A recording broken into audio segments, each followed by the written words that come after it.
तो हाँ भाई चैंपियंस, क्या हाल है सबके। तो आयनिक इक्विलिब्रियम का सेकंड लेक्चर आज, जिसमें पढ़ने वाले हम आयनाइजेशन कांस्टेंट के ए, के बी, के डब्ल्यू, ये सारे पढ़ने वाले हैं। ठीक है, ओसवाल्ड डाइल्यूशन लॉ पढ़ेंगे और relation between K a, K b and K डब्ल्यू देखेंगे। Ionisation constant of acid, ionisation constant of base and ionisation constant of water. ठीक है, तो ये सब हमें देखना, तो सबके लिए है IIT JEE neat and board exams के लिए। तो एक इम्पोर्टेंट लेक्चर है, बढ़ते चलो लेक्चर में आगे। ठीक है, तो शुरू करते हैं लेक्चर को आयनाइजेशन कांस्टेंट से। तो जो आयनाइजेशन कांस्टेंट है वो डिफाइंड है अपना एसिड, बेस एंड वाटर के लिए। ठीक है, साल्ट के लिए डिफाइंड नहीं है। साल्ट के लिए डिफाइंड है अपना साल्ट हाइड्रोलिसिस, जो कि इस चैप्टर में लास्ट में आएगा। ठीक है, उसका एक सेपरेट वीडियो लेके आएंगे। तो जो आयनाइजेशन कांस्टेंट है वो डिफाइंड है अपना एसिड, बेस एंड वाटर के लिए। तो it is defined for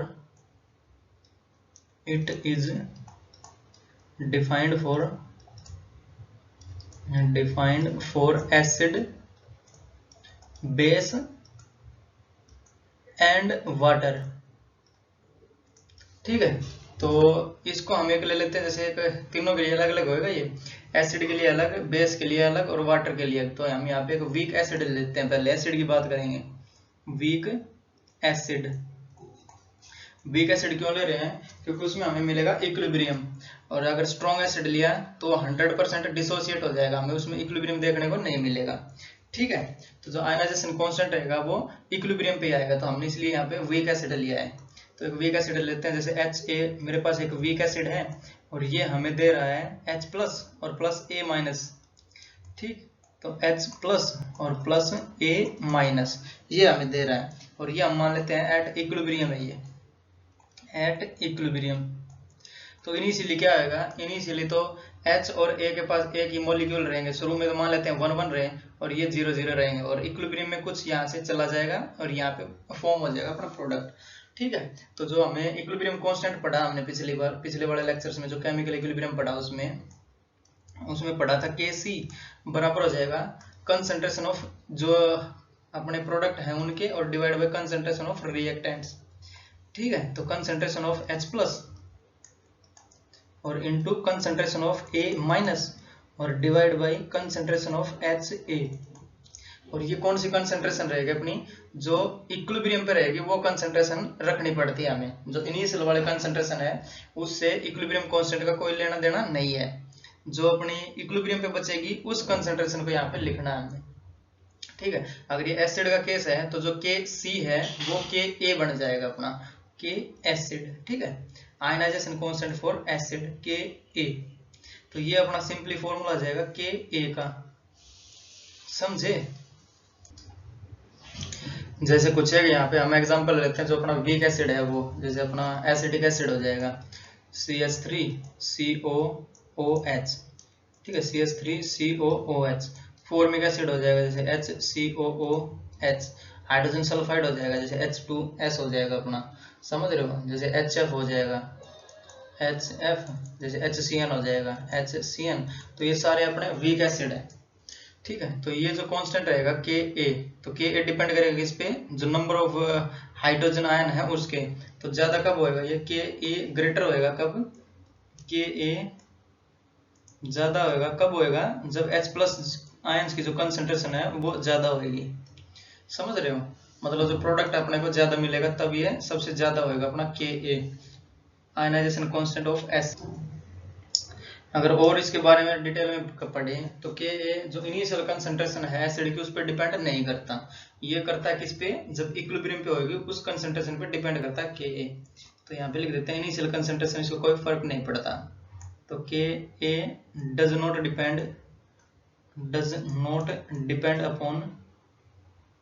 depend upon initial concentration of acid, initial concentration of acid. ये डिपेंड करता है किस पे? इक्विलिब्रियम वाली कंडीशन पे या फिर इक्विलिब्रियम वाली कंसंट्रेशन पे। समझ रहे हो? तो ये पहले वाला पॉइंट हो जाएगा इसका। जो Ka है वो डिपेंड नहीं करता इनिशियल कंसंट्रेशन ऑफ एसिड। समझे? और जो Ka है वो डिपेंड करता है टेम्परेचर पे। तो दूसरी कर देते हैं यहाँ पे, दूसरी कंडीशन इसकी। जो Ka है K A depends upon temperature and depends upon temperature, समझे। तो जो डिपेंड अपॉन टेम्परेचर है उसका जिक्र हमने करा था, जो ली चैटलियर्स प्रिंसिपल पढ़ा था उसमें हमने, अगर जो रिएक्शन एंडोथर्मिक है तो टेम्परेचर बढ़ाने पर के ए बढ़ेगा। ठीक है, जो एंडोथर्मिक रिएक्शन होती है वो लिख लेते हैं कुछ यहाँ पे। एंडोथर्मिक रिएक्शन, जैसे एंडोथर्मिक रिएक्शन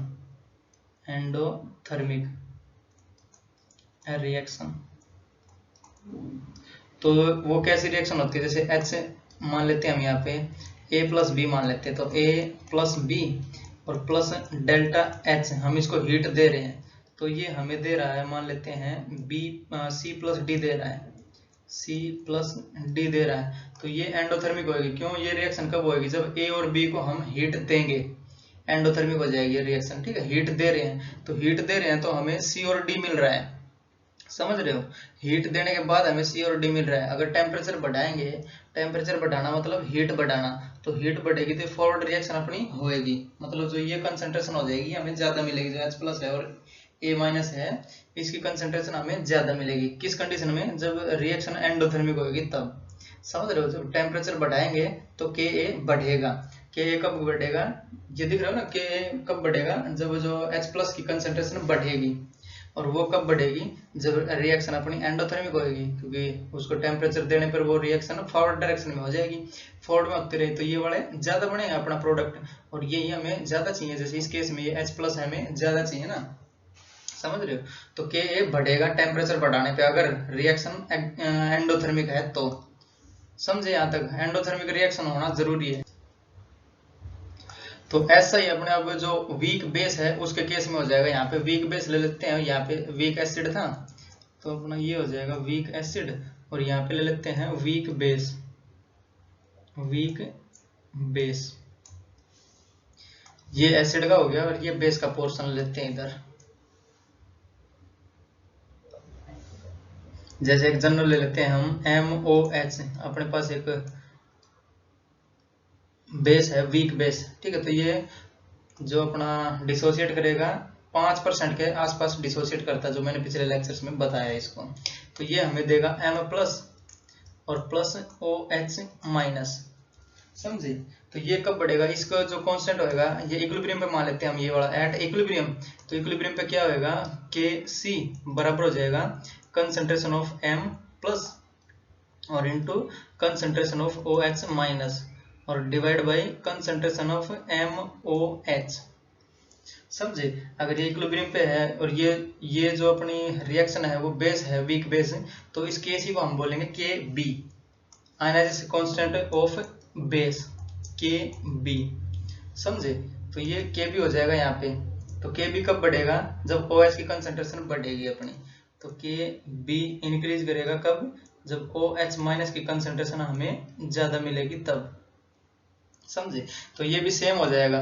तो ये Kc डिपेंड करेगा टेम्परेचर पे, टेम्परेचर बढ़ाने पे ये Kb बढ़ेगा कब? जब रिएक्शन अपनी एंडोथर्मिक हुई तब। और ये Kb है वो भी डिपेंड नहीं करता initial concentration of acid base पे, ठीक है, वो डिपेंड करेगा जो अपना इक्विलिब्रियम पे कितनी कितनी सी कंसंट्रेशन बची है।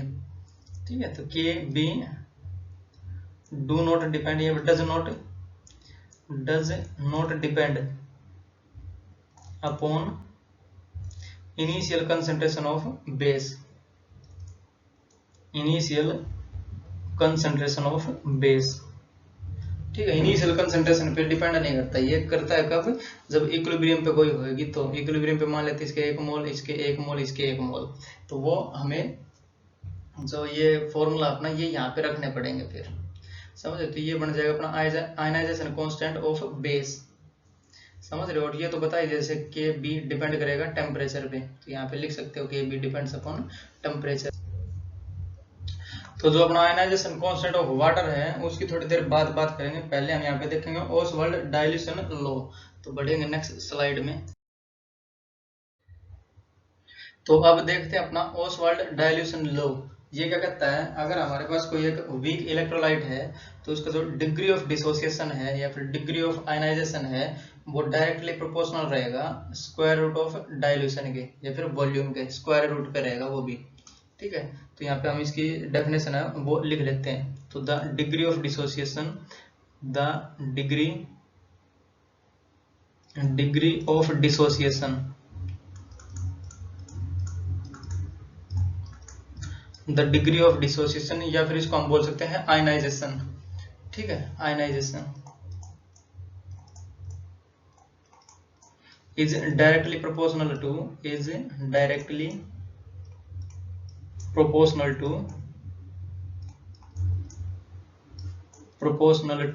square root of its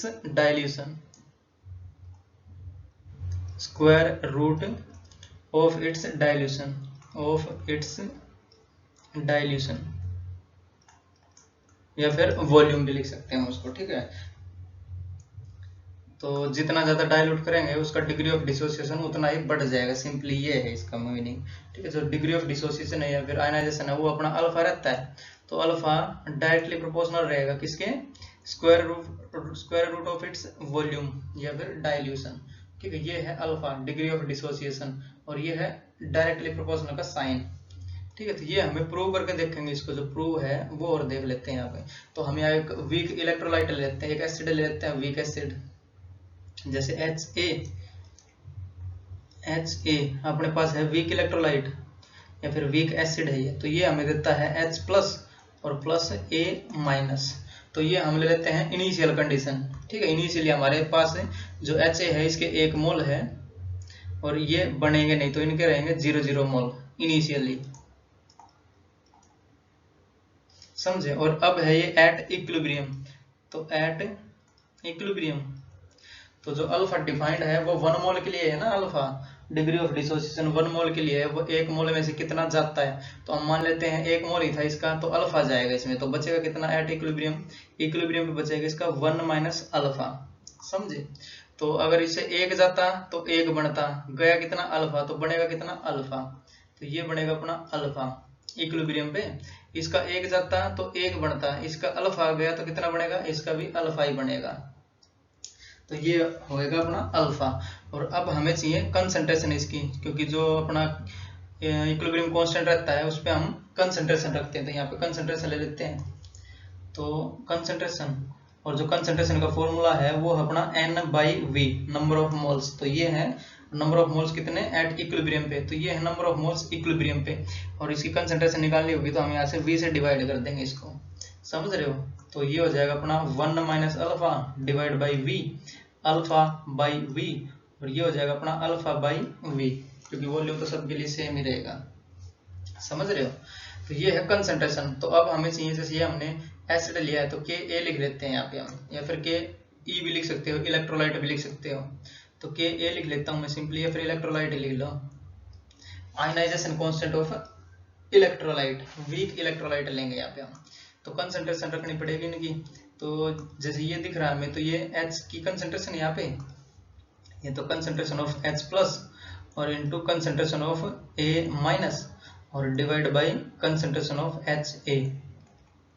ठीक है, अगर इनके साथ कोई कोफिशिएंट लगा रहता है, स्टोइकियोमेट्रिक कोफिशिएंट, तो वो पावर में चला जाता है। जैसे 2 होता है यहाँ पे, तो 2 यहाँ पे चला जाता है पावर में, समझ रहे हो। तो ये मैंने केमिकल इक्विलिब्रियम में अच्छे से पढ़ा दिया है, अगर देखते आ रहे होगे तो सब इजी लग रहा होगा, समझे। तो ionisation constant of weak electrolyte बराबर हो जाएगा अपना HA, ये है अपना एट इक्विलिब्रियम। इसकी कंसंट्रेशन कितनी है, तो कंसंट्रेशन ये है इनकी, तो H की कितनी, अल्फा बाई V। ठीक है, तो यहाँ पे लिखेंगे हम अल्फा बाई V, और इनटू जो अपना A है उसकी कंसंट्रेशन इक्विलिब्रियम पे कितनी, अल्फा बाई V, तो ये भी अल्फा बाई V, और डिवाइड बाई इसकी कंसंट्रेशन कितनी इक्विलिब्रियम पे 1 - अल्फा बाई V, तो ये हो जाएगा 1 - अल्फा और डिवाइड बाई V, समझ रहे हो। तो ये एक V से V कट जाएगा, ये वाला V कट जाएगा, एक V से V यहाँ पे कट जाएगा। और जो वीक इलेक्ट्रोलाइट है उसके लिए जो डिग्री ऑफ डिसोसिएशन है वो रहता है अपना 5% के आसपास। ठीक है, तो जो अल्फा है वो नियरली रहता है 0.05, 1 मोल में से अगर देखा जाए तो 0.05 मोल ही जाता है, तो इसको हम नियरली 0 मान लेंगे। ठीक है, तो ये जो टर्म अपनी ये बन जाएगी 1 के बराबर, क्योंकि ये 0 हो जाएगा नियरली। एक के सामने तो बहुत छोटा नंबर है ना, 100वां है इसके, 1/100 है, तो इसको हम 0 ही मानेंगे नियरली। तो ये जो नियरली हो जाएगा ये हो जाएगा 1, समझ रहे हो। तो ये नियरली 1 हो जाएगा। तो के ई कितना आएगा अपना, के ई या K weak electrolyte ionisation constant of weak electrolyte वो बराबर हो जाएगा अपना अल्फा का स्क्वायर और डिवाइड बाई वी, समझ रहे हो। अल्फा का स्क्वायर डिवाइड बाई वी रह जाएगा अपने पास। तो यहाँ पे जो अल्फा है इसको सब्जेक्ट बनाएंगे, वी उधर चला जाएगा तो मल्टीप्लाई हो जाएगा वो, ठीक है। तो अल्फा बाई वी है तो अल्फा स्क्वायर और वी को यहाँ पे मल्टीप्लाई कर देता हूँ मैं। तो ये बचेगा अपने पास अल्फा स्क्वायर और के ई इंटू वी हो जाएगा ये, समझे। अगर अल्फा को देखा जाए तो ये अल्फा को स्क्वायर हटाएंगे तो यहाँ पे स्क्वायर रूट लग जाएगा।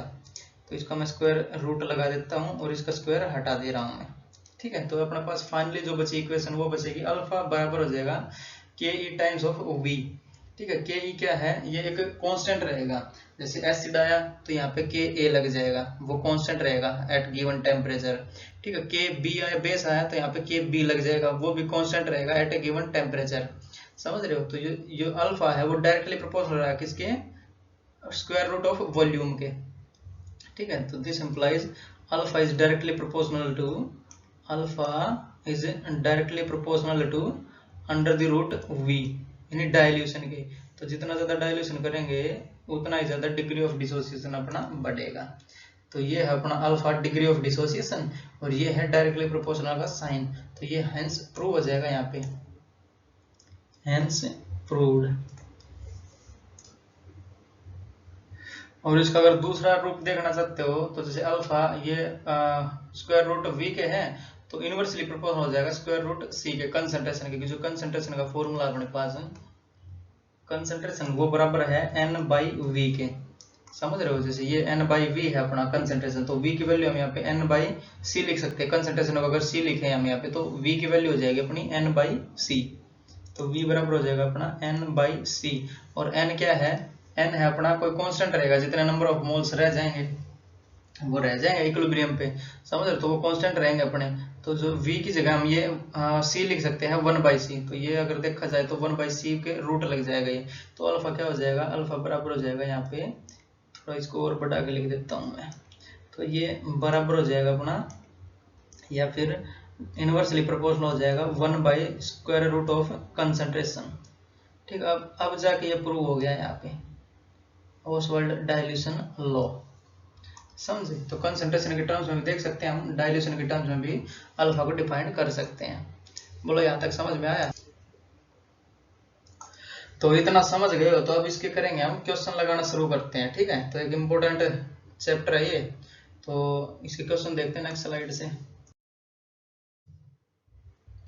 तो क्वेश्चन हमारा दी के ए of CH3COOH is 1.8 into 10⁻⁵ at 298 Kelvin. Calculate alpha and concentration of H3O+ in 0.1 molar solution. तो ये क्या दिया अपने को, कंसंट्रेशन दी है, ठीक है, एट इक्विलिब्रियम वाली। तो हम यहाँ पे इसका सोल्यूशन देख लेते हैं। तो पहले हम इनिशियली मानेंगे ना, तो CH3 और COOH है अपना, और ये हमें डिसोसिएट होकर दे रहा है CH3COO- और प्लस H+ हमें दे रहा है, ठीक है। तो इनिशियली इसके कंसंट्रेशन हम जो नंबर ऑफ मोल्स वो C मान लेते हैं, क्योंकि इसमें दिया नहीं है ना कितने, तो C मानेंगे हम। तो इसके शुरू में 0 0 रहेंगे, तो 0 और 0 ये है इनिशियली। और एट इक्विलिब्रियम क्या हो जाएगा, एट इक्विलिब्रियम। तो इक्विलिब्रियम जो अल्फा डिफाइंड है वो है 1 मोल के लिए, यहाँ पे है C मोल।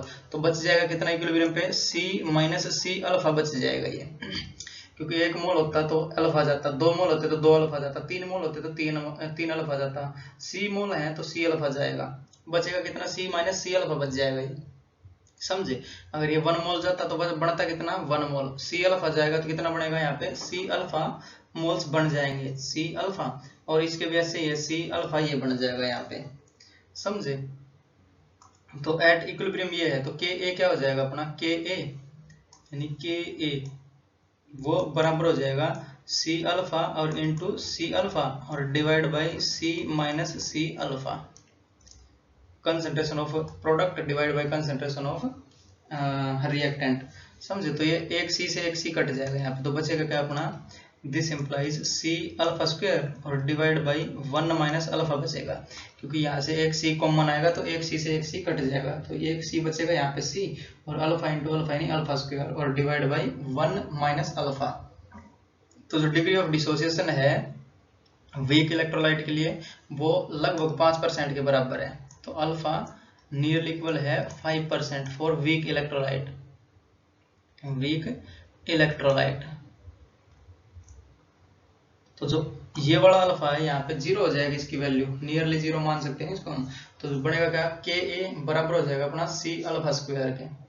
तो हमें चाहिए अल्फा की वैल्यू, तो अल्फा को यहाँ पे सब्जेक्ट बनाएंगे, तो के ए वो बराबर हो जाएगा सी अल्फा स्क्वायर। तो अल्फा की वैल्यू हमें चाहिए यहाँ पे, तो अल्फा क्या हो जाएगा, यहाँ पे दिखा रहा हूँ इसको।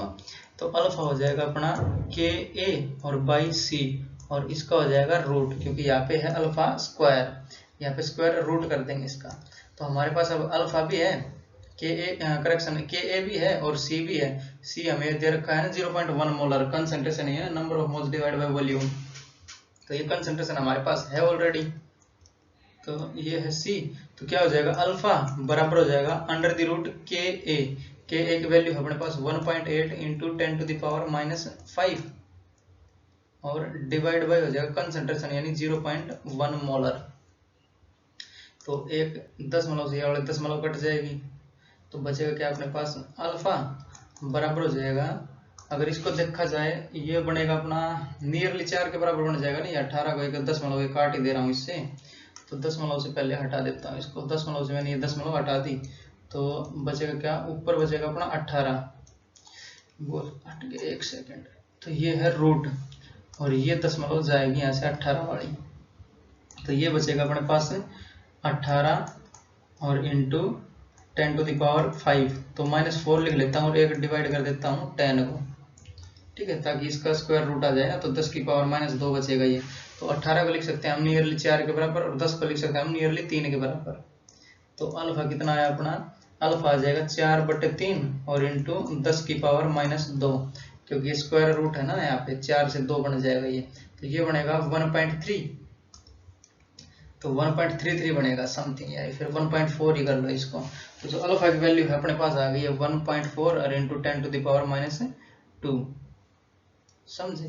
तो ये इसका आंसर हो जाएगा, बट हमें चाहिए क्या, कंसंट्रेशन और चाहिए किसकी, H3O+ की, समझे, H3O+ की कंसंट्रेशन चाहिए। तो ये कैसे, जितनी कंसंट्रेशन H+ की रहेगी उतनी H3O+ की रहेगी, क्योंकि जो ये रिएक्शन करता है H+ H2O के साथ करता है, तो H2O की कंसंट्रेशन वो चेंज ही नहीं होती, समझ रहे हो ना, वो सोलवेंट है ना उसमें, अगर H+ और H2O का रिएक्शन करवाएं तो H2 उसमें सोलवेंट हो जाएगा, मतलब उसकी कंसंट्रेशन चेंज ही नहीं रहेगी।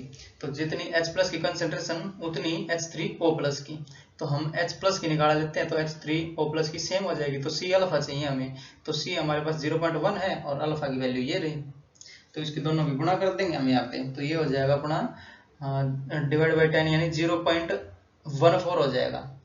अगर ये देखा जाए कंसंट्रेशन ऑफ H3O+ की, तो 0.14 इंटू 10 टू द पावर -2 हो जाएगा यहाँ पे आंसर।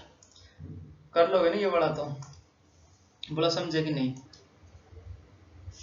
ठीक है। तो अब नेक्स्ट स्लाइड पे बढ़ेंगे और देखते हैं अगर इनको एडिशन करें इन तीनों का तो क्या होएगा, अगर डिफरेंट जो आयनाइजेशन कांस्टेंट है उनको जोड़ने पे क्या क्या आएगा, नया वाला जो आयनाइजेशन कांस्टेंट है वो। तो बढ़ेंगे नेक्स्ट स्लाइड। जैसे यहाँ पे मैं मान लेता हूँ अपने पास H3PO4 है, H3PO4, तो ये एक स्ट्रॉन्ग एसिड है, तो ये एक इरिवर्सिबल प्रोसेस हो जाएगी, ये समझ रहे हो, जैसे स्ट्रॉन्ग एसिड है तो ये हमें देगा H+ और प्लस H2PO4 और ये एक देगा माइनस का निशान यहाँ पे, क्योंकि जैसे ये एक स्ट्रॉन्ग एसिड है तो मैंने ये एक डायरेक्ट जो एरो का मार्क है वो रिवर्सिबल नहीं बनाया, क्यों, क्योंकि ये पूरी 100% कंप्लीटली, या फिर इसको बोल सकते हो नियरली 100% डिसोसिएट हो जाएगा ये। तो इसका जो आयनाइजेशन कांस्टेंट है इसको Ka मान लेता हूँ, Ka1 बोल देता हूँ इसको मैं, Ka1।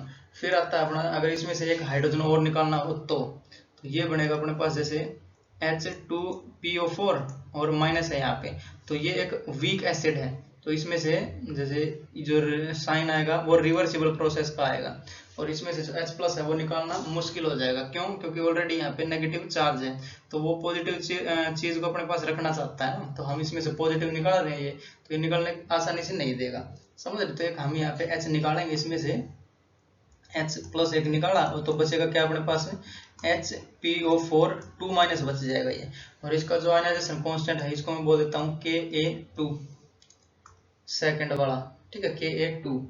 तो ये जैसे कम ही होएगा, इससे जो Ka1 है इससे कम होएगा Ka2। और एक और ले लेते हैं, तीसरी इक्वेशन क्या हो जाएगी यहाँ पे, जैसे HPO4 2 माइनस है, तो इसमें से हमें एक और निकालना है हाइड्रोजन, तो प्लस वाली चीज इसमें से निकालना मुश्किल हो जाएगा, क्योंकि ऑलरेडी इस पर 2 माइनस चार्ज रखा हुआ है, ये नेगेटिव चार्ज है, पॉजिटिव चार्ज को जाने ही नहीं देने चाहेगा ये, ठीक है। तो ये एक वीक इलेक्ट्रोलाइट है ना, या फिर वीक एसिड है, तो ये भी हमें देगा रिवर्सिबल प्रोसेस के साथ। H प्लस निकाल देंगे यहाँ से, और प्लस बचेगा क्या अपने पास, PO4 3 माइनस बच जाएगा। और इसका जो आयनाइजेशन कांस्टेंट है इसको मैं बोल देता हूँ Ka3, समझे? तो अगर कंपेयर करें Ka1, Ka2, Ka3, तो इनमें से सबसे स्ट्रॉन्ग Ka किसका है, इसका है, क्योंकि ये 100% डिसोसिएट हो जाएगा, मतलब जो कंसेंट्रेशन H प्लस की है वो सबसे ज्यादा रहेगी, ठीक है। तो Ka1 रह जाएगा ज्यादा, अभी बताते हैं, और बताते हैं इसको। Ka1 सबसे ज्यादा, फिर Ka2 और फिर Ka3, ठीक है। जैसे ये एक स्ट्रॉन्ग एसिड है तो ये 100% डिसोसिएट हो जाएगा H प्लस और H2PO4 माइनस में, तो इसकी कंसेंट्रेशन सबसे ज्यादा मिलेगी हमें, तो Ka सबसे ज्यादा हो जाएगा, क्योंकि Ka का जो फॉर्मूला अपना Ka वो बराबर है अपना जो अपना H प्लस आयन है वो concentration of H plus ion और into concentration of H2PO4 minus इसके ion divide by concentration of H3PO4, ठीक है। तो जैसे 100% डिसोसिएट हो जाएगा तो इसकी कंसेंट्रेशन सबसे ज्यादा रहेगी, तो Ka इसका सबसे ज्यादा रहेगा। ऐसे ही जो ये है ये निकलना नहीं देना चाहेगा इसमें, क्योंकि इसके पास एक माइनस चार्ज ऑलरेडी, और जो प्लस की चीजें निकालने नहीं देगा अपने अंदर से, ठीक है। तो ये कम रहेगा इसमें as compared to this. Correction, जो ये वाला है ये और कम रहेगा, क्योंकि जो 2 माइनस है ये और निकलने नहीं देगा इसकी, तो इसकी कंसेंट्रेशन कम हो जाएगी। कंसेंट्रेशन अगर इसकी कम हो रही है तो Ka3 कम हो जाएगा, क्योंकि ये डायरेक्टली डिपेंड कर रहा है ना कंसेंट्रेशन ऑफ H प्लस पे, तो इसकी कंसेंट्रेशन अगर कम है तो Ka3 कम हो जाएगा, इसकी उससे ज्यादा है Ka से, तो ये Ka से ज्यादा, इसकी सबसे ज्यादा है तो Ka1 सबसे बड़ा हो जाएगा अपना, समझे? अगर तीनों को जोड़े तो क्या होगा अपना, जैसे तीनों को जोड़े यहाँ पे हम जो 3 इक्वेशन है इनको जोड़ते हैं, तो ये वाला कट जाएगा, ये वाला कट जाएगा अपना, ठीक। तो ये वाला और ये वाला कट जाएगा, ये वाला और ये वाला कट जाएगा, तो अपने पास बचेगा क्या, H3PO4 और इस साइड बचेगा अपना 3H प्लस और प्लस बचेगा अपना PO4 3 माइनस, और ये रहेगा अपना रिवर्सिबल रिएक्शन, ठीक है। तो जो इसका इक्विलिब्रियम कांस्टेंट रहेगा, करेक्शन जो आयनाइजेशन कांस्टेंट है वो रहेगा अपना K, आयनाइजेशन बोल देता हूँ उसके, K ही बोल दो, ठीक है। तो वो क्या हो जाएगा, Ka1 into Ka2 into Ka3। अगर तीनों को जोड़ रहे हैं तो वो मल्टीप्लाई हो जाता है, मैंने केमिकल इक्विलिब्रियम में भी ये पढ़ाया था, जब इक्विलिब्रियम कांस्टेंट आया था ना तब सब बताए थे। जैसे अगर इसका प्रूफ चाहिए हमें तो यहाँ पे छोटा सा एग्जांपल ले लेते हैं, जैसे A हमें दे रहा है मान लेते हैं, तो एक पहले वाली इक्वेशन B दे रहा है मान लेते हैं, ठीक है। तो ये इक्वेशन 1 हो जाएगी, और एक C हमें दे रहा है मान लेते हैं D, तो ये इक्वेशन 2 हो जाएगी। अगर इसका जो पहले वाली है इसका जो कांस्टेंट है उसको K1 मान लेते हैं, दूसरे को K2 मान लेते हैं, और जो फाइनल ऐड करके आएगा उसको हम Ke बोलेंगे, ठीक है, इक्विवेलेंट। तो इनको तो जोड़ रहे हैं दोनों को, तो ये हो जाएगा अपना A प्लस C, और ये हमें देगा B प्लस D, दोनों को जोड़ दिया मैंने ये, ठीक है। तो इसका K इक्विवेलेंट बोल देता हूँ इसको, तो K इक्विवेलेंट, समझे? अगर इसका K लिखना चाहें हम इसको K1, तो क्या हो जाएगा, concentration of B divide by concentration of A, तो K1 यहीं पे लिख ले रहा हूँ मैं, तो K1 की वैल्यू हो जाएगी अपनी concentration of B divide by concentration of A, ठीक है। इसका डेरिवेशन बता रहा हूँ, जो Ka1 Ka2 Ka3 कैसे आएगा, जो इक्विवेलेंट है वो, ठीक। तो K2 क्या हो जाएगा इस केस में, जो ये वाली दूसरी इक्वेशन इसमें क्या हो जाएगा, concentration of D divide by concentration of C, तो concentration of D divide by concentration of C, ठीक है। अगर इन दोनों को जोड़ रहे हैं हम, K1 प्लस K2 कर रहे हैं, मान लेते हैं यहाँ पे K1 प्लस K2 कर देते हैं इसको, तो K1 और प्लस K2, ठीक है, तो A प्लस सी हो जाएगा लेफ्ट हैंड साइड में, B प्लस डी हो जाएगा राइट हैंड साइड में। K इक्विवेलेंट की वैल्यू और देखते हैं यहाँ पे हम। तो K इक्विवेलेंट क्या हो जाएगा अपने पास, concentration of B into D, concentration of B और into concentration of D divide by concentration of A और इंटू कंसंट्रेशन ऑफ C। समझे यहाँ तक? तो जो D बाई सी है ये क्या हो जाएगा अपना K2, B बाई A है वो क्या हो जाएगा K1। तो K इक्विवेलेंट क्या है अपना, K इक्विवेलेंट बराबर आ जाएगा अपना K1 और इंटू K2। ठीक है, ये छोटा सा डेरिवेशन था यहाँ पे इसका, कि अगर हम ऐड कर रहे हैं तो ये कैसे आता है। तो ये वाला है, जैसे B बाई A क्या हो जाएगा अपना K1, D बाई C क्या हो जाएगा अपना K2। तो K1 इंटू K2 जो K इक्विवेलेंट आया है वो। ठीक है, तो ऐसे ही आता है अपना। बोलो समझे? तो अब बढ़ेंगे हम, जो अपना आयनाइजेशन कांस्टेंट बचा है वाटर का वो उसकी ओर बढ़ेंगे नेक्स्ट स्लाइड। तो अब देखते हैं अपना आयनाइजेशन कांस्टेंट ऑफ वाटर, या इसको हम बोल सकते हैं आयनिक प्रोडक्ट ऑफ वाटर। तो ये जो नाम है ये प्रचलित है इसका, ionic product of water, ionic product of water. ठीक है, जैसे नाम सजेस्ट कर रहा है हमें, जो वाटर के आयनिक प्रोडक्ट है उसी के बारे में हमें बताना है इसमें। तो यहाँ पे हम H2O के मॉलिक्यूल ले लेते हैं, H2O, और दूसरा भी H2O का मॉलिक्यूल ले लेते हैं, इन दोनों की करवा देते हैं रिएक्शन। तो ये हमें देगा H3O प्लस और प्लस OH माइनस। तो मान लेते हैं जो इसका एक H प्लस है वो यहाँ से टूट के इसको मिल जा रहा है, तो ये जो प्रोसेस कहलाएगी अपनी, जो हाइड्रोजन टूट के दूसरे को मिल रहा है वो कहलाएगी ऑटोप्रोटोलिसिस, ऑटोप्रोटोलिसिस। और जो वाटर के साथ हो रहा है तो इसको हम बोल देंगे ऑटोप्रोटोलिसिस ऑफ वाटर। ठीक है, तो इसकी जो आयनाइजेशन कांस्टेंट है वो लिखते हैं, इसको मान लेते हैं K है इसका आयनाइजेशन कांस्टेंट।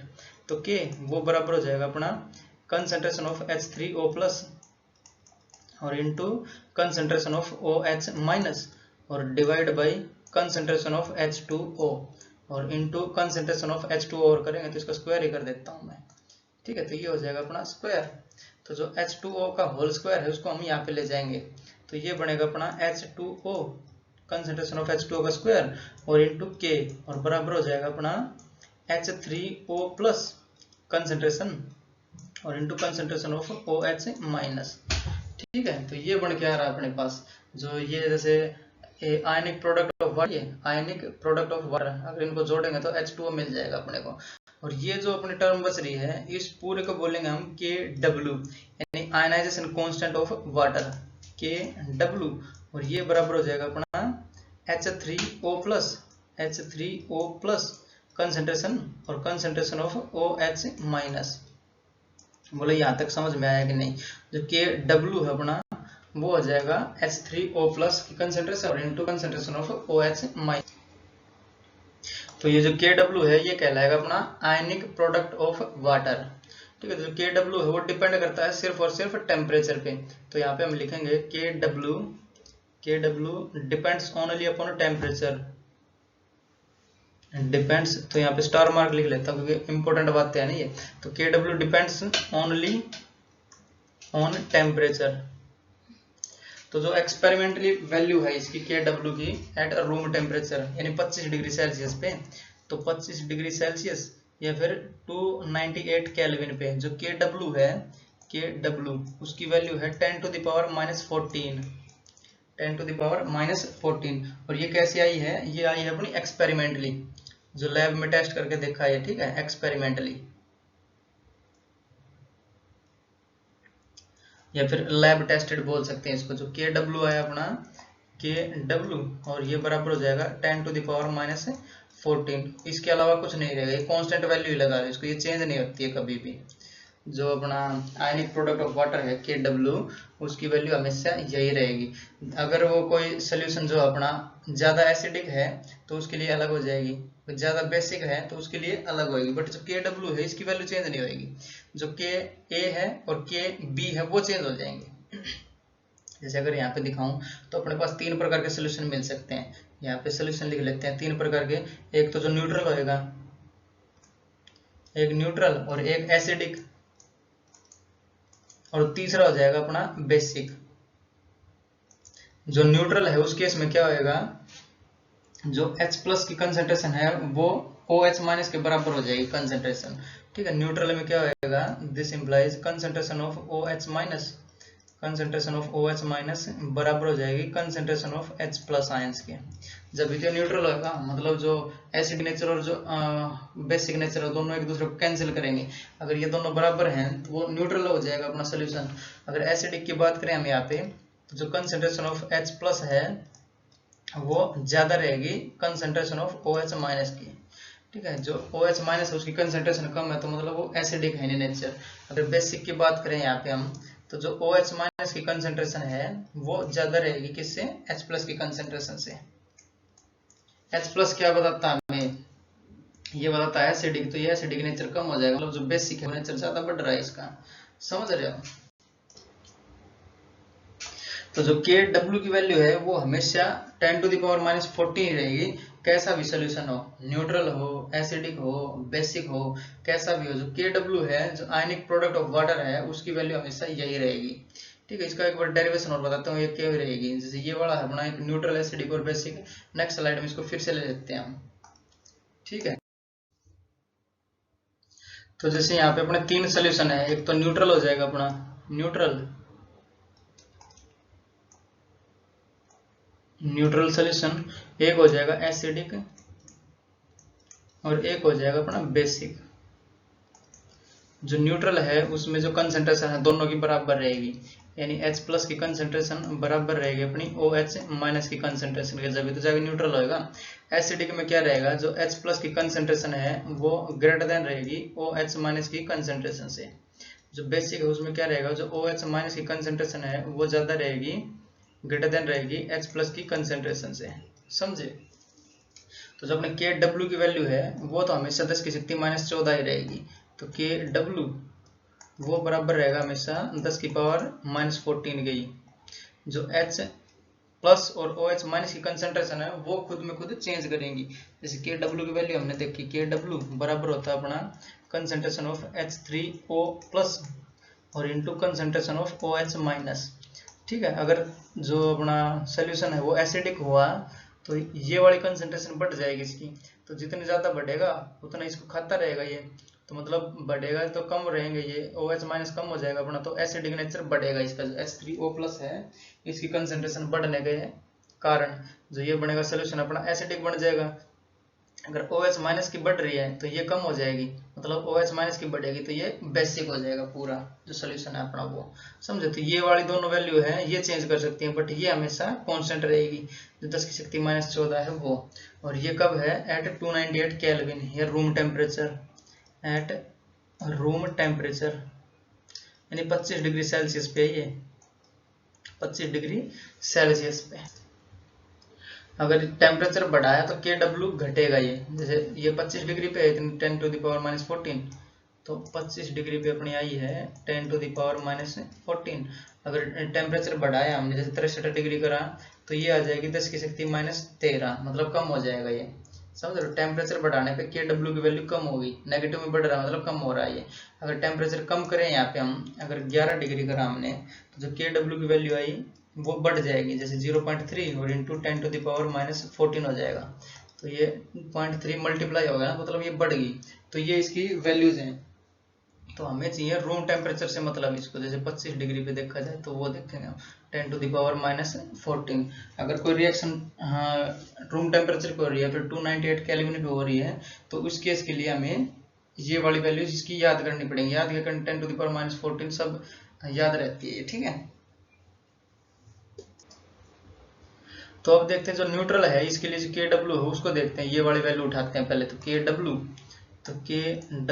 बराबर हो जाएगा अपना concentration of H plus ions, तो इसके x मान लेते हैं, ये x तो ये x दोनों बराबर हो जाएंगे क्योंकि न्यूट्रल सोल्यूशन है, तो ये बनेगा अपना x² और x क्या हो जाएगा अंडर द रूट जो 10 टू द पावर -14 रहेगा ये, तो ये हो जाएगा 10 की शक्ति -7, 10 की शक्ति -7 मोल्स पर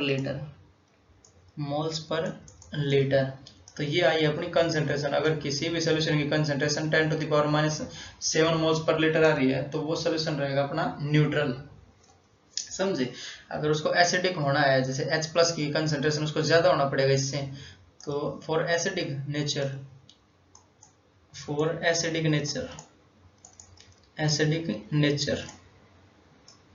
जो कंसंट्रेशन है H प्लस की कंसंट्रेशन वो ज्यादा होनी चाहिए ना, इससे ग्रेटर देन होनी चाहिए 10 टू द पावर -7 से। जैसे ग्रेटर देन कौन सी हो जाएगी, 10 टू द पावर -6 हो जाएगी, 10 टू द पावर -5 हो जाएगी, -4 3 2 1 ऐसे चलते रहेगी। ठीक है, अगर सोल्यूशन को बेसिक होना है तो जो कंसंट्रेशन H प्लस की है वो लेस देन होनी चाहिए इससे। तो कंसंट्रेशन ऑफ H प्लस वो लेस देन रहेगी 10 टू द पावर -7 से। जैसे ये लेस देन देखी जाए तो 10 की शक्ति -8 इससे कम है, और 10 की शक्ति -9 इससे कम है। ठीक है, 10 की शक्ति -10 एटसेट्रा। तो ये कब है, फॉर बेसिक सोल्यूशन।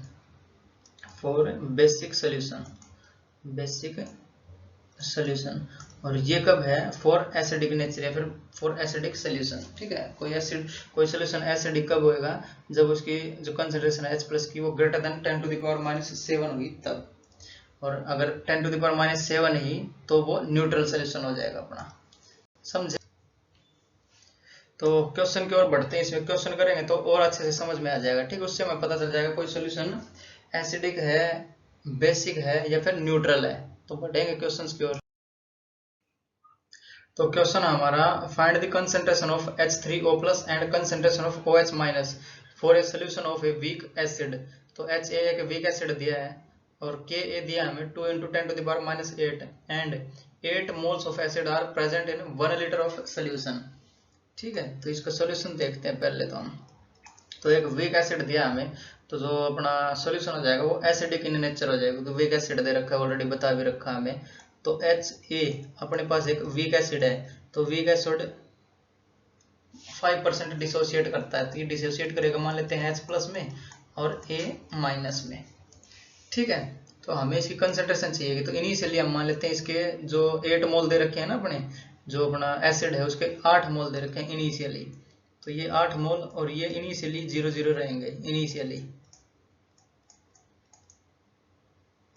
और एट इक्विलिब्रियम देखते हैं, तो एट इक्विलिब्रियम तो अगर यहाँ पे 1 मोल होता तो अल्फा जाता, 2 मोल होता तो 2 अल्फा जाता, 3 मोल होता तो 3 अल्फा जाता, 8 मोल है तो यहाँ से जाएगा 8 अल्फा। तो बचेगा कितना, 8 - 8 अल्फा बचेगा। और अगर ये 1 मोल है तो 1 मोल बनता, 1 मोल जाता तो 1 मोल बनता, 8 अल्फा मोल गया तो 8 अल्फा बनेगा यहाँ पे। तो 8 अल्फा और उसमें दूसरे वाले में भी 8 अल्फा ही बनेगा, समझे। तो जो ए की वैल्यू यहाँ पे हम लिखेंगे Ka, क्योंकि एसिडिक नेचर है इसका, या फिर दे भी रखा हमें Ka, तो वो बराबर कितना हो जाएगा 8 अल्फा और इंटू 8 अल्फा और डिवाइड बाई 8 इंटू 1 - अल्फा, समझे। जैसे ये मैंने कॉमन ले दिया, इसमें से 8 यही रखना था ना, तो 1 8 से 1 8 कट जाएगा यहाँ पे। ठीक, तो बचेगा क्या अपने पास में 8 अल्फा स्क्वायर और डिवाइड बाई 1 ही बचेगा ये, क्योंकि जो अल्फा है डिग्री ऑफ डिसोसिएशन है वो नियरली 5% है, समझ रहे। तो ये बहुत कम है, तो यहाँ पे हम 1 ही लिख देंगे। तो Ka बराबर हो जाएगा 8 अल्फा स्क्वायर के। तो इसको मिटा देता हूँ मैं। ठीक है, Ka बराबर हो जाएगा अपना, Ka बराबर हो जाएगा 8 अल्फा स्क्वायर के। तो हमें चाहिए अल्फा की वैल्यू। ठीक, तो अल्फा की वैल्यू कितनी आ जाएगी अपनी, यहाँ पे देख लेते हैं फिर। तो जो अल्फा है अपना, अल्फा बराबर हो जाएगा Ka डिवाइड बाई 8 का अंडर द रूट। तो Ka कितना है अपना 2 × 10 टू द पावर -8 दे रखा है, और डिवाइड बाई हो जाएगा अपना 8, जो कि ये वाला 8 है, यहाँ पे बटे में आएगा और इसका रूट लग जाएगा। तो ये हो जाएगा 1/4 यानी 1/2 बार आ जाएगा ये। तो दिस इंप्लाइज 0.5 और इंटू 10 टू द पावर -4 बच जाएगा ये। जैसे इसको 2 से काट देंगे तो 4 का जो वर्गमूल है वो 2 बार आ जाएगा, यानी 1/2 हो जाएगा, यानी 0.5 हो जाएगा। और इंटू 10 टू द पावर -4 इसका स्क्वायर रूट करेंगे तो। ठीक है, अल्फा की वैल्यू आ गई अपने पास ये वाली। बट हमें चाहिए क्या, हमें जो कंसंट्रेशन चाहिए इनकी। तो इक्विलिब्रियम पे ये वाली कंसंट्रेशन है इनकी, ये नंबर ऑफ मोल्स है ये। तो 1 लीटर है, जिसको डिवाइड बाई V कर देंगे, डिवाइड बाई V कर देंगे, डिवाइड बाई V कर देंगे, यानी 1 लीटर से कर देंगे तो सेम ही आ जाएगी। जो कंसंट्रेशन आएगी अपनी,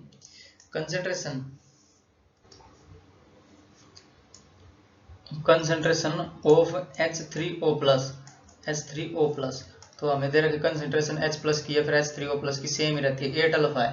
तो यहाँ पे हम करेंगे दिस इज इक्वल टू हो जाएगा 8 × अल्फा। तो अल्फा है 0.5 इंटू 10⁻⁻⁴, तो 8 पंजे 40 यानी 4 हो जाएगा ये। तो 4 गुणा 10 की शक्ति 4 -4 मोल्स पर लीटर, ये इसका आंसर हो जाएगा अपना, इसका कंसंट्रेशन ऑफ H3+ का। अब हमें चाहिए कंसंट्रेशन ऑफ OH- का, तो हमें एक जो रिलेशन पता है हमें कि W बराबर हो जाएगा अपना कंसंट्रेशन ऑफ H3O+ या फिर H+ और इंटू OH- की कंसंट्रेशन, हमें चाहिए OH- की कंसंट्रेशन। तो ये हमें पता है 4 इंटू 10⁻⁴, और ये भी पता है 10⁻14 रहता है। तो 10 की शक्ति -14 बराबर हो जाएगा अपना 4 गुणा 10 की शक्ति -4 और इंटू हो जाएगा कंसंट्रेशन ऑफ OH-। बोलो समझे कि नहीं यहाँ तक? तो ये 10 की शक्ति 4 से ये 10 बच जाएगा, यहाँ पे 14 कट जाएगा ना, तो इसको काट दे रहा हूं मैं, ठीक है। तो ये वाला कट जाएगा, बचेगा क्या 10 की शक्ति -10 बच जाएगा ये, तो -10 बचेगा, और ये डिवाइड बाय 4 हो जाएगा यानी 0.25 बच जाएगा। तो कंसंट्रेशन ऑफ OH- और ये बराबर हो जाएगा अपना 0.25 और into 10⁻⁻10 moles per litre, moles per litre. तो ये अपने दोनों आंसर हो जाएंगे इसके। तो इसका एक और क्वेश्चन देखते हैं और बढ़ेंगे नेक्स्ट स्लाइड पे। तो क्वेश्चन हमारा, एक weak base MOH voltage has KB बराबर है 1.6 into 10⁻⁻8 at 298 kelvin. Find concentration of OH- and concentration of H+ having 2 molar concentration of base. समझे? तो हमें इनिशियल कंसंट्रेशन दी है 2 मोलर की। तो यहाँ पे देखते हैं सोल्यूशन इसका। तो सोल्यूशन ये हो जाएगा अपना, जो हमें वीक बेस दिया है MOH होल ट्वाइस, और ये डिसोसिएट करेगा अपना M2+ और +2 मोल्स ऑफ OH- के। जैसे ये 2 लगा है तो 2 यहाँ पे आने चाहिए ना, जब भी तो जाके बैलेंस होगी ये। तो 2 मोल इसके होने चाहिए अपने OH के। और जैसे न्यूट्रल स्पीसी है ये, 2+ का ये हो गया और 2- का ये होगा, तो न्यूट्रल बन जाएगा अपना। समझे? M1 है तो M1 होना चाहिए, तो ये बैलेंस इक्वेशन होनी चाहिए अपनी। और इनिशियली अपने को दिया है, इनिशियली 2 मोलर दिया है अपने को, जो बेस दिया हमें 2 मोलर कंसेंट्रेशन दी है इसकी। तो शुरू में ये 0 रहेंगे, और एट इक्विलिब्रियम तो इक्विलिब्रियम पे क्या होएगा, अगर 1 मोल होता तो अल्फा जाता, 2 मोल है तो 2 अल्फा जाएगा, तो बचेगा कितना 2 - 2 अल्फा बचेगा, ठीक है। और ये क्या है अपना, अगर 1 मोल जाता तो 1 मोल बनता, 2 अल्फा गया है तो बनेगा कितना 2 अल्फा बनेगा, ठीक। अगर 1 मोल जाता तो OH के 2 मोल बढ़ते, अगर 2 अल्फा जा रहा है तो इसके 4 मोल बन जाएंगे, क्योंकि दुगना जा रहा है ना, तो ये 4 अल्फा बन जाएगा यहाँ पे। जैसे 1 मोल जाता तो 2 बन रहा है, 2 अल्फा गया तो 4 अल्फा बन जाएगा, समझ रहे हो? तो ये है अपनी इक्विलिब्रियम पे कंडीशन। तो ये KB निकालना पड़ेगा यहाँ पे। तो KB बराबर होता है अपना कंसंट्रेशन ऑफ जो प्रोडक्ट है अपने वो, जैसे ये वाला, तो कंसंट्रेशन ऑफ M2+ और इसकी कंसंट्रेशन का पावर 1 रहेगा, और इंटू OH- की पावर रहेगी यहाँ पे 2, और divide by concentration of MOH whole twice. तो हमें दे रखी है KB की वैल्यू, अपने पास 1.6 है, तो ये हो जाएगा 1.6 और इंटू 10⁻⁻8 दे रखी है, बराबर इसकी कंसंट्रेशन कितनी है 2 अल्फा इसकी, तो 2 अल्फा रखेंगे यहाँ पे, तो 2 अल्फा और इंटू OH की जो कंसंट्रेशन है वो है 4 अल्फा, और इसका होएगा अपना स्क्वायर, और divide by concentration of this, तो इसकी कंसंट्रेशन है 2 - 2 अल्फा, तो 2 कॉमन आ जाएगा अपना, और 1 - अल्फा बचेगा, जो कि एक वीक बेस दिया है, जो डिग्री ऑफ डिसोसिएशन है वो 5% के बराबर है, यानी 1 मोल अगर है तो उसमें से 0.05 मोल जाएगा, तो इसको नियरली 0 आ जाएगा ये वाला अल्फा, और 1 - 0 यानी 1, तो 2 से ये 2 मर जाएगा यहाँ पे, ठीक है। तो डिनोमिनेटर में कुछ नहीं बचेगा, तो न्यूमिनेटर में बचेगा अपना अल्फा और इंटू ये 4 अल्फा का स्क्वायर यानी 16 अल्फा क्यूब बच जाएगा ये, तो ये बचेगा अपना 16 अल्फा क्यूब बराबर हो जाएगा 1.6 और इंटू 10⁻⁻8, समझे? तो इस 10 को हटाएंगे, यहाँ पे -9 हो जाएगा ये, और 16 से 16 कट हो जाएगा, ठीक है, 16 से 16 कट जाएगा ये, और यहाँ पे 10 कर देता हूँ, या फिर 10 की शक्ति -9 हो जाएगा ये। तो अल्फा की वैल्यू आ जाएगी अपने पास, अल्फा बराबर हो जाएगा 10 की शक्ति -3। ठीक है, क्यूब रूट निकाल देंगे ना इसका 10 टू द पावर -9 का, ये 10 ऊपर जाएगा, 10 की शक्ति -9 हो जाएगा, इसका क्यूब रूट कर देंगे तो 9/3 यानी 3, तो 10 टू द पावर -3 हो जाएगा अल्फा की वैल्यू। जैसे दिया है बेसिक नेचर दिया है ना, वीक बेस दिया है हमें, तो पहले हमें कंसंट्रेशन निकालनी है किसकी, OH- की कंसंट्रेशन कितनी है 4 अल्फा। तो OH- की कंसंट्रेशन है अपने पास 4 अल्फा, तो 4 और इंटू अल्फा की वैल्यू आ गई अपने पास 10 टू द पावर -3।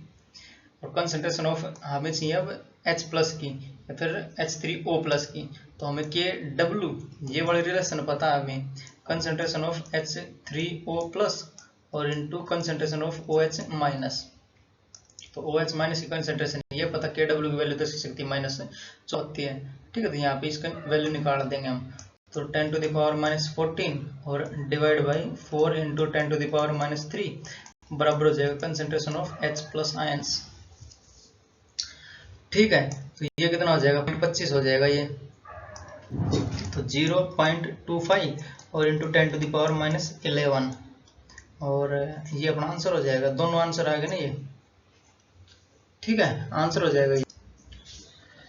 ठीक है, तो आज का लास्ट टॉपिक देखते हैं हम, जो relation between Ka, Kb and Kw for conjugate pair. ठीक है, जो ये रिलेशन आएगी ये conjugate base pair, acid base pair में ही आएगी, अन्यथा उसके अलावा कुछ इसी में भी नहीं आएगी। ठीक है, तो बढ़ते हैं उसकी ओर। तो यहाँ पे देखते हैं relation between Ka, Kb and Kw for conjugate acid base pair. तो जो इनकी रिलेशन आएगी वो सिर्फ वैलिड रहेगी किसके लिए, कंजुगेट एसिड बेस पेयर के लिए। इसके अलावा कुछ भी एसिड बेस लोगे तो वो वैलिड नहीं रहेगी, वो जो रिलेशन आएगी वो। और जो रिलेशन है वो है Kw बराबर हो जाएगा अपना Ka और इंटू Kb। तो इसका डेरिवेशन भी करवाएंगे, उससे पहले थोड़ा सा जो कंजुगेट एसिड बेस पेयर है इसको हम समझ लेते हैं थोड़ा। जैसे HCl है अपने पास, HCl, और जो ये कंजुगेट एसिड बेस पेयर है मैंने पिछले लेक्चर में भी करवाया, उसको देख लेना। ठीक है, तो जैसे इसमें से हम एक जो प्रोटॉन है उसको डोनेट कर दे रहे हैं, मतलब H+ को यहाँ से हटा दे रहे हैं, तो अपने पास Cl- बच जाएगा, Cl- बचेगा। और जो बाउंड लोरी कंसेप्ट कहता है अपने को, जो प्रोटॉन डोनर हैं वो एसिड रहते हैं, जैसे जिसने अपना प्रोटॉन डोनेट करा तो ये हो जाएगा अपना एसिड। ठीक है, और प्रोटॉन एक्सेप्टर क्या हो जाएंगे, बेस। तो ये प्रोटॉन को एक्सेप्ट करना चाहता है Cl-, तो ये हो जाएगा अपना बेस। बट जो इस रिएक्शन में है ये एसिड, तो ये इसका कंजुगेट बेस बन जाएगा ये। ठीक है, इसको हम बोलेंगे कंजुगेट बेस, समझे। एक और एग्जांपल लेते हैं, जैसे NH3 है अपने पास, NH3, और ये प्रोटॉन को एक्सेप्ट कर रहा है मान लेते हैं हम, तो ये है प्रोटॉन एक्सेप्टर, H+ इसने एक्सेप्ट करा तो बनेगा क्या, NH4 और प्लस बन जाएगा। ठीक है, तो जैसे ये आया अपना, इसने एक्सेप्ट करा तो ये बेस, क्योंकि प्रोटॉन एक्सेप्टर्स आर बेस। और ये कहलाएगा, ये चाहता है क्या, जो अपना प्रोटॉन है उसको एक्सेप्ट करना, ये डोनेट करना चाह रहा है, तो ये बनेगा अपना एसिड, समझे, एसिड। और इस केस में क्या हो जाएगा, ये बेस है यहाँ पे, तो इसका कंजुगेट एसिड हो जाएगा, कंजुगेट एसिड, समझे। तो अब हमें ये प्रूफ देखना है ये कैसे आया। तो यहाँ पे एक इक्वेशन लेते हैं जनरल वाली, जैसे अपने पास NH3 है और प्लस में H2O इसको रिएक्ट करवा रहा हूँ। ठीक है, तो ये हमें देगा NH4+ और प्लस OH-। ठीक है, तो जैसे ये H3 इसने एक हाइड्रोजन है, जो प्रोटॉन है वो एक्सेप्ट करा है इसने, NH4 हो गया ना ये, तो ये है प्रोटॉन एक्सेप्टर, यानी ये हो जाएगा अपना बेस। जो प्रोटॉन एक्सेप्ट करता है वो बेस हो जाएगा, और ये क्या हो जाएगा, एसिड हो जाएगा इसका, तो ये हो जाएगा कंजुगेट एसिड, क्योंकि ये चाहता है प्रोटॉन को डोनेट करना। ऐसे ही जो OH- है, इसने क्या करा, लूज करा इसने, जैसे जो यहाँ से लूज होके H+ इसने ले लिया ना, तो यहाँ इसने करा है लूज, तो प्रोटॉन डोनेट करा इसने, तो ये हो जाएगा अपना एसिड। और जो OH- है ये हो जाएगा कंजुगेट बेस। बोलो समझ में आया कि नहीं इतना। तो जो ये वाली जो रिलेशन है वो डिफाइंड है किसके लिए, कंजुगेट एसिड बेस पेयर के लिए। तो पहले हम यहाँ बेस के लिए ले लेते हैं कंजुगेट बेस, यानी Kb ले लेते हैं, Kb4NH3। ठीक है, तो ये क्या आ जाएगा अपना, जो कंसेंट्रेशन ऑफ NH4 प्लस और into concentration of OH minus और divide by concentration of NH3। और जो H2O की कंसेंट्रेशन लिखेंगे नहीं, क्योंकि जो सारी रिएक्शन हो रही है वो H2O में हो रही है, तो इसकी कंसेंट्रेशन चेंज होएगी नहीं। ठीक है, इनका जो कोफिशिएंट है वो 1 1 है, तो इसकी पावर 1 1 रहेगी यहाँ पे, समझे। तो ये तो थी अपनी जो रिएक्शन आई है, ये वाली KBI है फॉर NH3 के लिए लिया है। और अब क्या है, इसका जो कंजुगेट एसिड लेना पड़ेगा, क्योंकि ये बेस था अपना, बेस लिया था, अब कंजुगेट एसिड लेना पड़ेगा।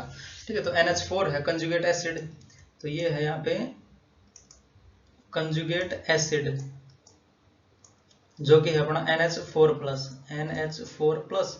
और ये जो रिएक्शन हो रही है ये वाटर में हो रही है, तो प्लस H2O हो जाएगा यहाँ पे, समझ रहे हो। तो ये हमें देगा H3O प्लस और प्लस हमें देगा ये NH3। बोलो समझे कि नहीं। जैसे एक हाइड्रोजन यहाँ से टूट के H3O प्लस बना देगा ये वाला, और यहाँ पे बच जाएगा NH3।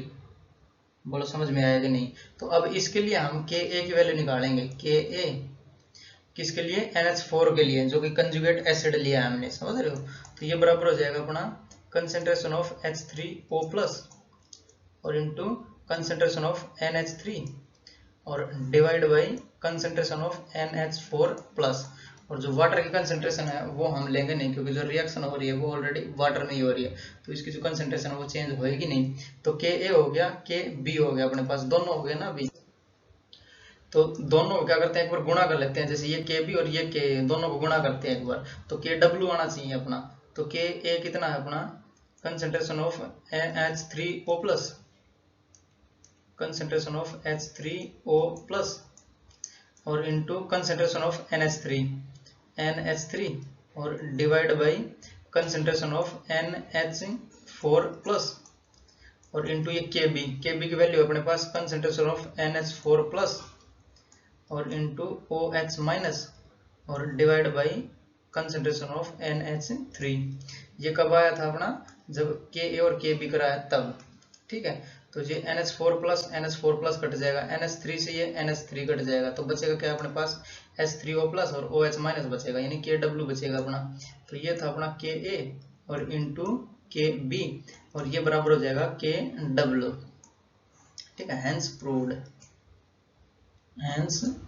प्रूव्ड। तो यही हमें प्रूव करना था, जो कि हमने कर दिया। किसके लिए प्रूव है ये, कंजुगेट एसिड बेस पेयर के लिए वैलिड है, और किसी एसिड बेस पेयर के लिए वैलिड नहीं रहेगा ये। ठीक है, अगर कोई स्ट्रॉन्ग एसिड है तो उसका कंजुगेट क्या हो जाएगा, वीक बेस हो जाएगा वो। अगर कोई स्ट्रॉन्ग बेस है तो उसका कंजुगेट क्या हो जाएगा, वीक एसिड हो जाएगा, समझ रहे हो। कोई ज्यादा बेसिक इन नेचर है तो मतलब कम एसिडिक इन नेचर हो जाएगा, कोई सबसे ज्यादा एसिडिक इन नेचर है मतलब सबसे कम बेसिक इन नेचर हो जाएगा, समझ रहे हो। तो रोकते हैं लेक्चर को यहीं पे, पढ़ाई करते रहें। All the very best.